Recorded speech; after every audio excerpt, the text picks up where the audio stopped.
Having a lovely day.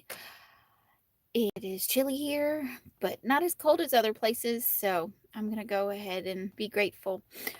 Um, I know it's been a while since I've been on. I really wanted to try and do this every day, but it doesn't look like that's gonna happen.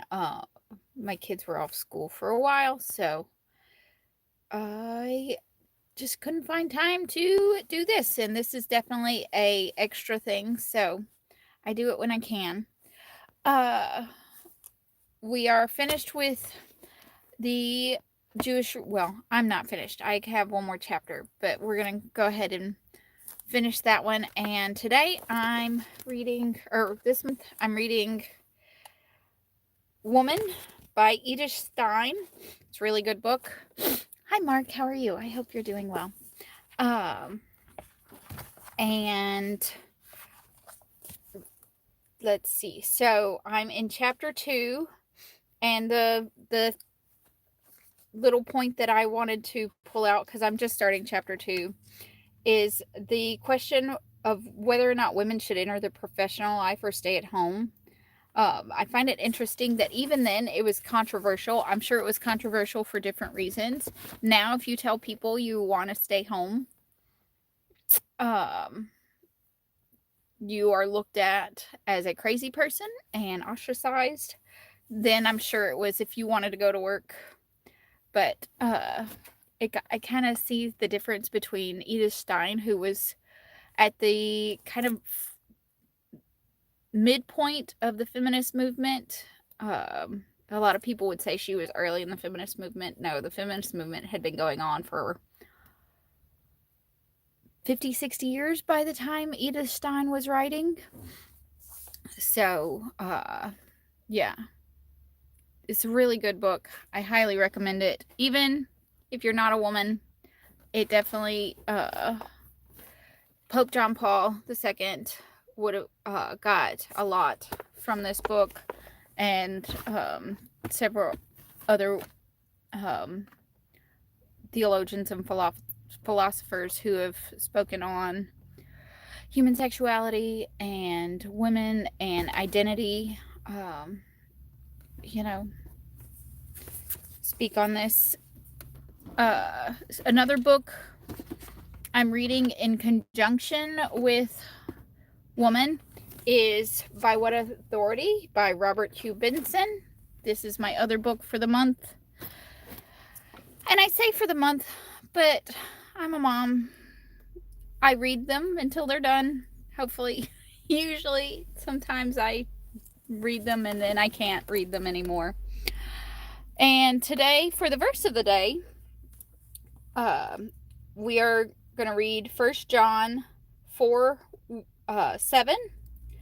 Beloved, let us love one another, for love is of God, and he who loves is born of God and knows God. He who does not love does not know God, for God is love. In this the love of God was made manifest among us, that God sent his only begotten Son into the world, so that we might live through him. In this love, not that we love God, but that he loved us through him. In this is love, not that we love God, but that he loved us and sent his Son to be the expiation for our sins. Beloved, if God so loved us, we ought to love one another. God loved us so much that he was willing to die for us. Who in your life, even on the daily, are you not willing to die for? So, is there, but not even willing to die, willing to face humiliation for, willing to face inconvenience for? I'm trying to think of, even with my children, do I love them enough that I'm willing to tolerate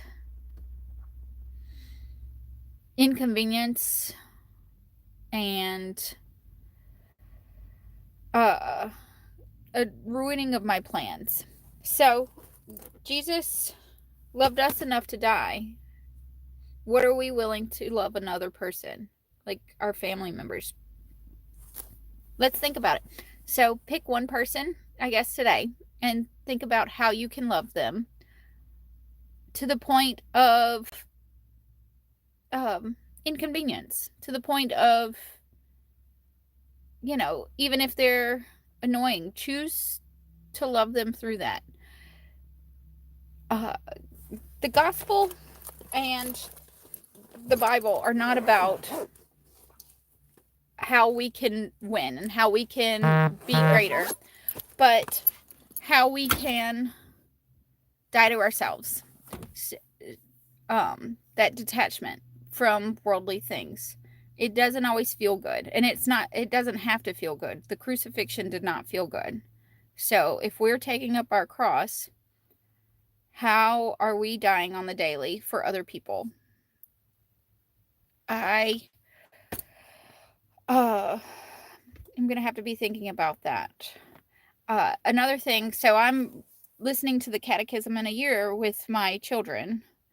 We're on day 3. We're taking it a lot slower. I'm trying to listen ahead, so because there's a few days that I want my kids, I'm not sharing their ages, but I want them to not listen to yet. They're not quite ready for that.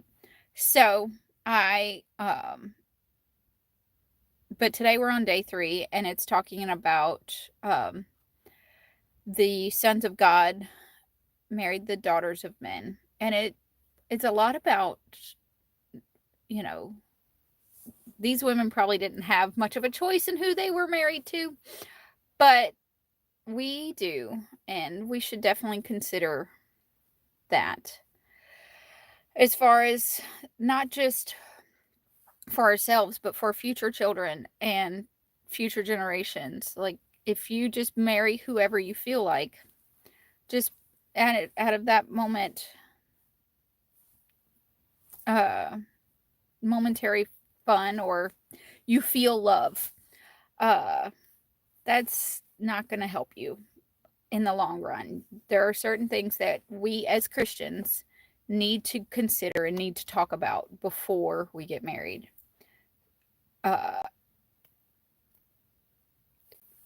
Being unequally yoked, it might not seem like a big deal in the beginning, but it will become a big deal at some point.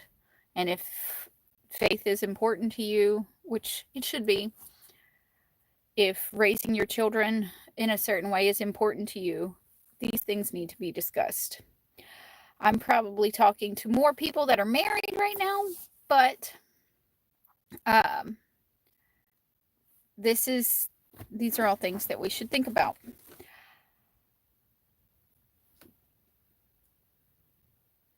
So, but even if you are married and it didn't, like, maybe now you're like, I wish I had married better. I wish I had chosen differently.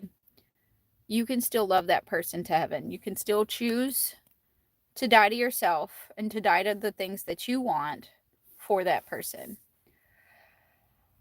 Yeah, that's about all I have. Last thing for today is the saint of the day is Saint Raymond. So ask Saint Raymond to pray for you today. And I hope you all have a wonderful day. Remember to offer all your prayers, works, joys, and sufferings to Jesus through his Sacred Heart and through the Immaculate Heart of Mary. God bless. Have a wonderful day. Talk to you all next time.